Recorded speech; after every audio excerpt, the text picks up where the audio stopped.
আমরা বলবো happy birthday to Bangabandhu, happy birthday to সবাই। সাদিয়া সাদিয়া সাদিয়া সাদিয়া মাইক্রোফোনে বলো শুভ জন্মদিন বঙ্গবন্ধু। শুভ জন্মদিন বঙ্গবন্ধু। শুভ জন্মদিন বঙ্গবন্ধু বলো। 94তম জন্মদিন বঙ্গবন্ধু। বঙ্গবন্ধু 94তম জন্মদিন। বঙ্গবন্ধুকে আন্তরিক শুভেচ্ছা।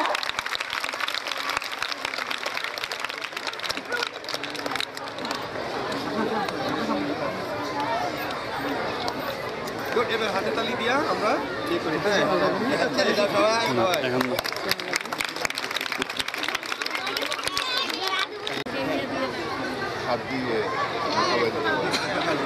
আমি ওকে খাইয়ে দেবো না আপনি খাইয়ে দিলে ভালো হতো। আপনি খাইয়ে দেবো। আপনি আর একটু তাসলিমকে একটু উল্টা সময় একটা ছবি দেন। তোমাকে দেওয়া হয়নি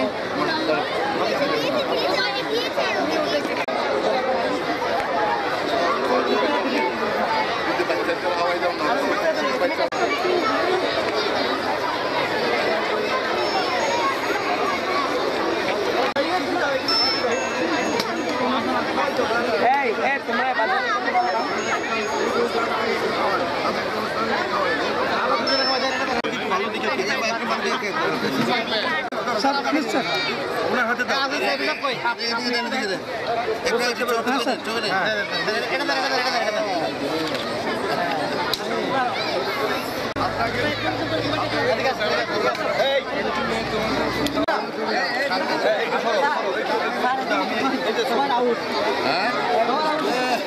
বঙ্গবন্ধুর জন্মদিনের ছবি ধরে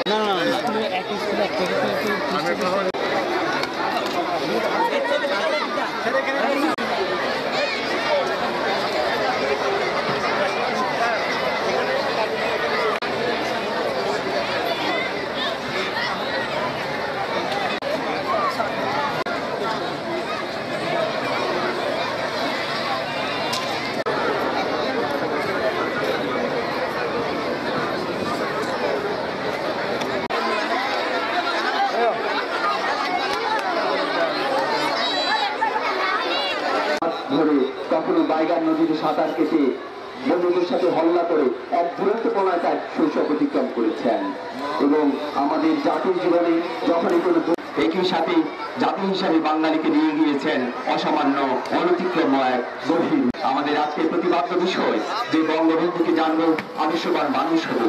বঙ্গবন্ধুর অনেক গভীর ভালোবাসতেন এবং তার মধ্যে ছিল এক শিশুদের তিনি ভালোবাসতেন এবং আমরা জানি যে শিশু অধিকার সনদ বিলতে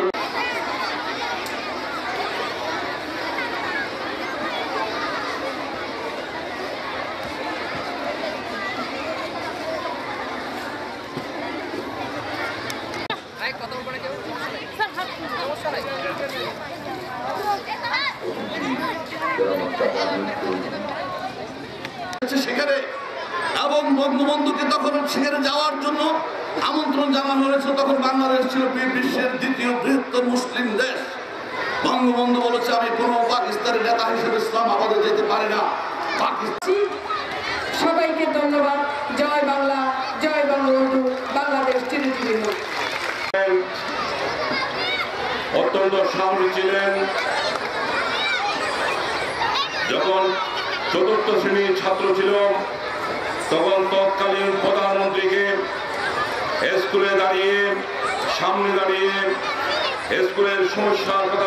সুন্দর বাংলাদেশ, শিশুদের জন্য একটা সাজানো বাগান যেখানে তারা লেখাপড়া করে দাঁড়াতে পারে এমন একটি দেশ, এমন একটি জাতি বিনির্মাণ করতে পারে। অত্যন্ত অপরিসীম। আজ আজকের প্রতিবাদ্য দিবসে আছে যে বঙ্গবন্ধুকে জানবো, আদর্শ মানুষ হব বলে দাবি করে।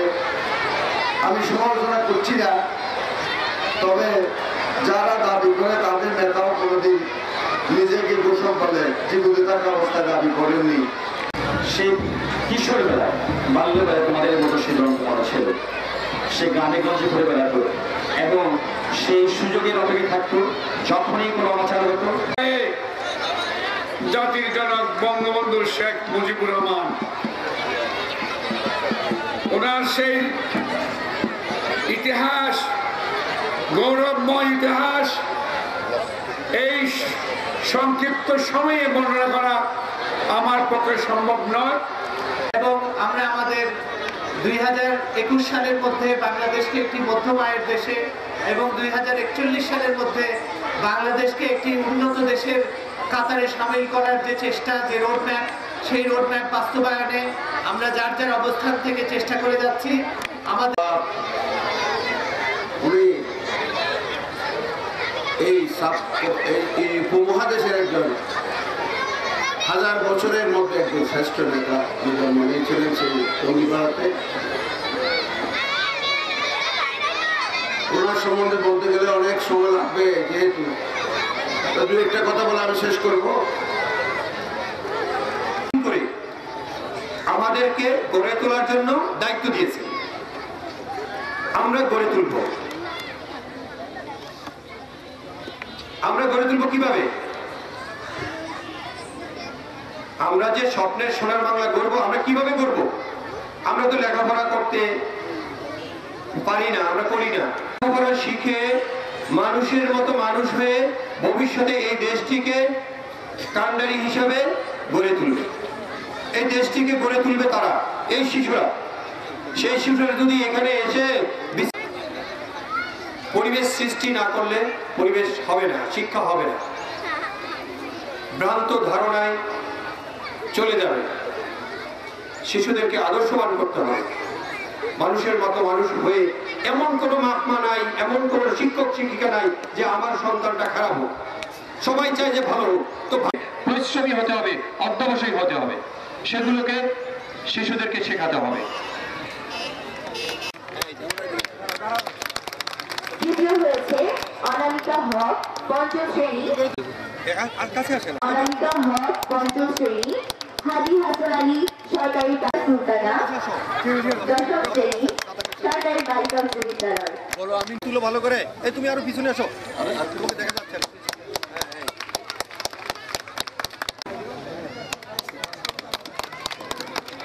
আদিত্য পরিবার মডেল হাই স্কুল। সোজা করে ধরো বইটা। তৃতীয় হয়েছে অংশমান গোষ্ঠী, দ্বিতীয় শ্রেণী পর্যায়, গ্রুপ খ, ষষ্ঠ থেকে দশম শ্রেণী।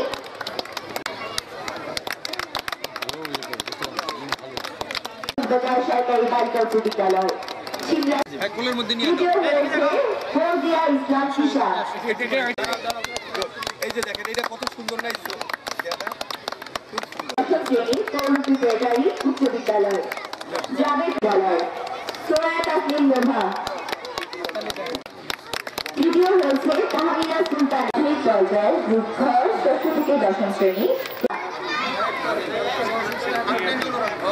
শ্রেণী ইসলামিয়া কামিল মাদ্রাসা। আসো কাছে আসো, এইভাবে ধরো।